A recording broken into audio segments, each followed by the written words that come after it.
19 horas 17 minutos en este 16 de septiembre. Aquí estamos en vivo en el 88.7 bien, fmlatribu.com. Decíamos recién cuál es el telón de fondo en el que ocurre este momento del gobierno en el que se entra en jaque en diferentes dimensiones, ¿no?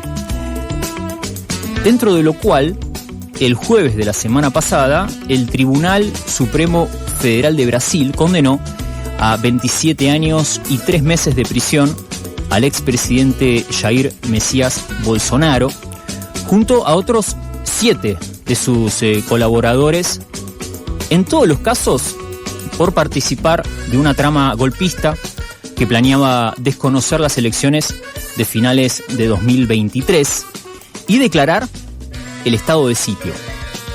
Recordarán ustedes aquellos episodios a finales del 2023 en donde vuelve a reagruparse una oposición a Bolsonaro con Ignacio Lula da Silva a la cabeza, incluso llegando a instancia de balotaje en un armado en Brasil que no tenía al PT como protagonista, que tiene una serie de partidos que en general no van finalmente a disputar elecciones, pero que tienen mucha territorialidad en diferentes distritos y estados de Brasil.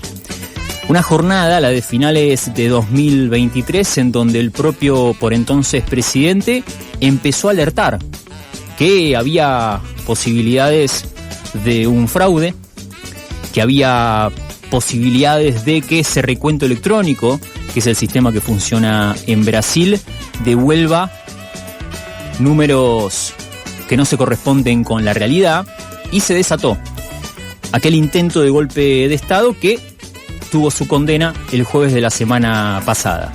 Por esta razón estamos en comunicación con Nacho Lemus, Ignacio Lemus, cronista de Telesur en Brasil. Entiendo yo que está en Río de Janeiro.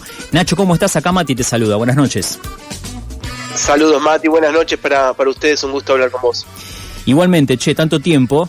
Pero bueno, cada vez que ocurren novedades en Brasil, uno piensa inmediatamente en ese contacto que tenemos que hacer con Nacho, porque desde acá se pueden hacer algunas interpretaciones. Distinto es desde allá y sobre todo con tu mirada atenta y trabajando como cronista permanentemente con todo lo que ocurre y no solo aquello de especial relevancia, que es lo que llega sobre todo para este lado. Te quería preguntar sencillamente, como para abrir, ¿cuáles son tus primeras impresiones a partir de la condena del jueves pasado contra el expresidente brasilero Jair Bolsonaro? Así es, Mati, están pasando cosas de nuevo en Brasil. El expresidente fue condenado a 27 años y 3 meses de prisión. Serán un poco menos, 24 años aproximadamente de prisión. El resto sería en prisión domiciliaria. Lo cierto es que hay probabilidades todavía de que esos números se reduzcan.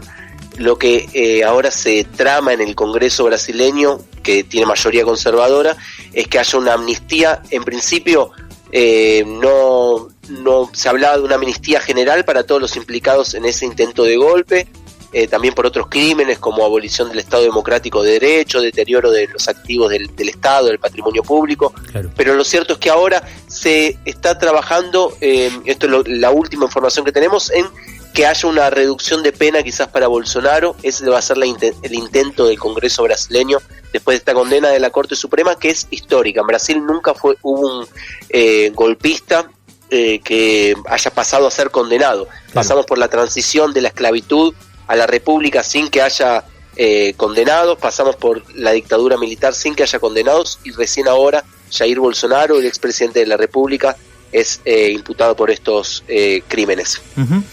Días antes de la condena del jueves pasado, el propio presidente de los Estados Unidos, Donald Trump, impuso sanciones y aranceles a Brasil para impugnar este proceso, al que calificó, de vuelta, repetimos, entre comillas, caza de brujas, contra su aliado al sur del continente. Incluso, una portavoz de la Casa Blanca dijo el martes previo a la condena, abro comillas, el presidente Trump no tiene miedo de usar el poder económico y el poder militar de Estados Unidos para proteger la libertad de expresión alrededor del mundo. Me interesa preguntarte, Nacho, ¿cómo se recibió esta especie de injerencia, me permito editorializar aquí, de Estados Unidos sobre Brasil en el PT, y cómo se trabajó esto en medios.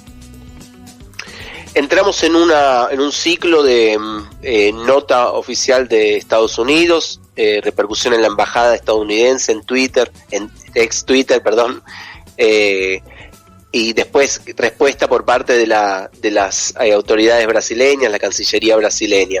Estamos en ese ciclo ya constante hace prácticamente un mes, por lo menos, de emisión de alguna nota en supuesta defensa de la libertad de expresión por parte de Estados Unidos en relación a otras causas sobre las plataformas de redes sociales en las que aparecen implicadas figuras de los Estados Unidos, dueñas de estas plataformas, y por otro lado, en relación al proceso contra Jair Bolsonaro por intento de golpe de Estado, un aliado de Trump. Esa es una esfera que es la retórica. Hay otra esfera también sobre la que hay que trabajar, que se ve por abajo de ese iceberg, que es el avance de los BRICS en cuanto a los procesos de desdolarización, en cuanto a la búsqueda de medidas para evitar las sanciones de los Estados Unidos, algo que viene aumentando. Cuanto más Estados Unidos avanza en este tipo de sanciones, del otro lado más avanzan los BRICS en búsqueda de alianzas para poder contrarrestarlas. Claro. Entonces, en mi lectura es que hay una esfera que es la política, que tiene que ver directamente con Jair Bolsonaro, y la otra en lo económico y en lo geopolítico en relación a los BRICS. Uh-huh. Acá pasó un poco por debajo del radar porque el 7 de septiembre estábamos muy atentos a lo que ocurría en las elecciones de la provincia de Buenos Aires, pero allá fue el Día de la Independencia, entiendo, en Brasil, y hubo movilizaciones.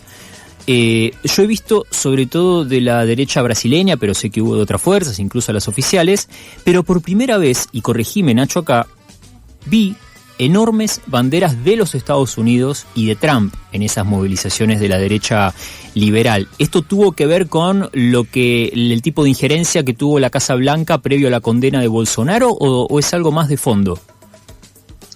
Esas banderas existen desde hace tiempo en las manifestaciones bolsonaristas de los Estados Unidos y de Israel, pero no de ese tamaño. Eso fue lo que sorprendió en la manifestación del bolsonarismo. Por un lado, hay un punto que no hay que subestimar, es que fue una manifestación muy grande por parte del bolsonarismo, que continúa teniendo un 30% de base de movilización en las calles, que es mayor a la capacidad de movilización de las fuerzas de izquierda hoy en Brasil. Mira.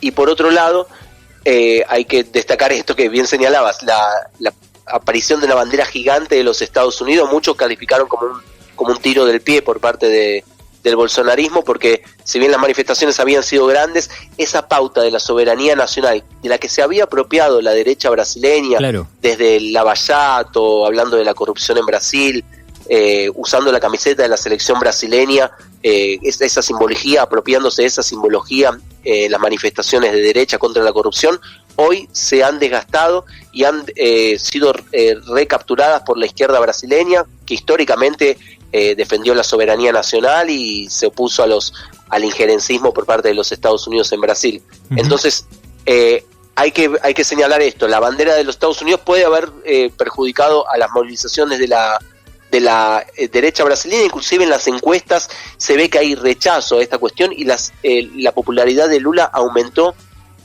en relación al aumento también, por otro lado, de los ataques por parte de los Estados Unidos, de la incitación por parte del hijo de Jair Bolsonaro, Eduardo Bolsonaro, a la injerencia de Estados Unidos en Brasil con sanciones. Hay que ver cómo se juegan entonces estos símbolos, cómo juegan estos símbolos que están siendo readoptados por la izquierda brasileña y que están levantando la popularidad de Lula. Uh-huh. Estamos en comunicación con Ignacio Lemus, cronista de Telesur, y está en este momento en Río de Janeiro. Desde allí levanta informes permanentes, a quien aconsejamos además seguir en redes sociales, buscan como Nacho Lemus. Voy a apelar a tu sociología de a pie. Acá te voy a meter en un terreno que no necesariamente deberías dominar, aunque yo sé que por tu recorrido allá y tu trabajo tranquilamente puedes devolvernos una mirada.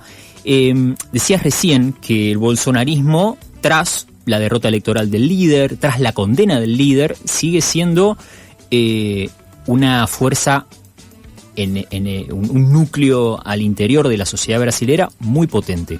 Recién me decías derecha liberal, que no es lo mismo que bolsonarismo, quizás ahí hay diferencias, pero me interesaba preguntarte por el bolsonarista. ¿Cómo actúa? ¿De qué está hecho? ¿Son trabajadores blancos de derecha o son trabajadores precarizados, emprendedores liberales? ¿De qué está hecho ese bolsonarismo que moviliza tanto en Brasil? Es complejo, Mati, pero es cierto, no es difícil calificar y concentrarse en una categorización simplemente hablando de empresarios blancos que existen esos sectores históricamente de derecha, pero lo que ha conseguido el bolsonarismo es cautivar a los sectores populares con pautas que no representan la lucha de clases. Ha conseguido que a partir del discurso de emprendedurismo, de la hiperindividualización, del discurso de ser cada uno su propio empresario, su propio dueño y no tener jefe, a partir de eso consiguió movilizar a sectores de la sociedad que históricamente estaban más encuadrados en una lucha antisistémica y más relacionada a sectores de izquierda. Estos sectores existen, pero también fuera de cuando salimos de ese espectro blanco, empresarial, machista de Sao Paulo, las grandes capitales, cuando vamos a sectores más populares, puede haber oscilación. Estos son cuadros que oscilan, no pertenecen históricamente al bolsonarismo. Entonces son sectores que podría cautivar Lula nuevamente fácilmente. Ahora los números de Brasil en cuanto a la reducción del hambre, el aumento del empleo, y la reducción de la inflación específicamente sobre el precio de los alimentos son muy positivos. Sin embargo, todavía ese núcleo duro del bolsonarismo se mantiene. Veremos qué pasa de aquí a un año, el 2026. El problema que tiene el gobierno es que si bien avanzan estas pautas, tienen mucho rechazo en el Congreso a la hora de presentar proyectos. Y eso es una traba constante, y el Congreso, por otro lado, presiona para poder darle amnistía a Bolsonaro. Entonces se juegan estas dos cuestiones, y hoy el Congreso prácticamente está parado a la espera de que se resuelva esta situación de Bolsonaro, y si hay amnistía o no hay amnistía. Entonces tenemos un plazo ahora de cara al 2026 para ver qué pasa. Ya cerrando y apelando a tu síntesis, me interesa saber cuáles son aquellos nombres propios que aparecen en Brasil. Sí, efectivamente Bolsonaro, que creo que eso sí queda efectivo, más allá de los años que tenga de condena efectiva, valga la redundancia. ¿Cuáles son esos nombres propios de la derecha liberal que empiezan a emerger, desplazado Jair Bolsonaro del frente de la oposición a Lula? Se abre un nuevo cuadro con la salida de Bolsonaro. Hay una grieta en la derecha tradicional, en la extrema derecha, porque empiezan a moverse varios actores en búsqueda de poder reemplazar ese nicho de Jair Bolsonaro. El nombre más fuerte que aparece hasta ahora es el del gobernador del estado de Sao Paulo, Tarcísio de Freitas, que fue el ministro de infraestructura de Jair Bolsonaro. Una figura que se intenta mostrar de derecha tradicional, un poco más hacia el centro, pero ya en los últimos días se mostró muy rabioso en los actos bolsonaristas, apuntando directamente contra la Corte Suprema. Entonces se intenta claramente ocupar el nicho de Jair Bolsonaro. Veremos qué ocurre con él, porque también hay sectores de la derecha que buscan ocupar ese lugar. Ya del lado de la izquierda está clarísimo que la figura es la de Lula, y es lo que hay. Entonces vamos a ver qué pasa en 2026, Mati.